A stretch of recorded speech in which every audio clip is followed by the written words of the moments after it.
سورۃ النساء آیت 11 وصیت کرتا ہے تمہیں اللہ تمہاری اولاد کے بارے میں، مرد کے لیے مانند حصہ ہے دو عورتوں کے، پھر اگر ہوں وہ عورتیں زیادہ دو سے تو ان کے لیے 2/3 ہے جو اس نے چھوڑا، اور اگر ہو ایک پس اس کے لیے آدھا ہے، اور اس کے ماں باپ کے ہر ایک کے لیے ان دونوں میں سے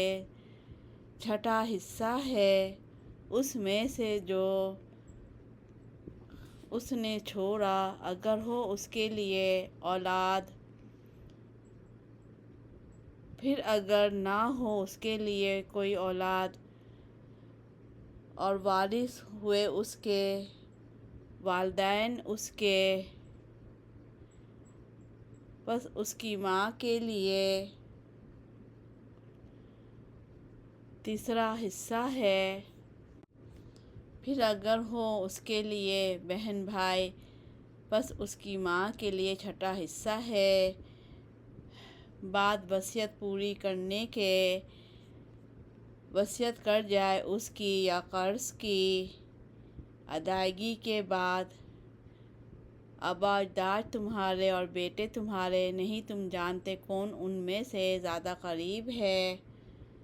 تمہارے لیے نفع میں، فرض ہے اللہ کی طرف سے،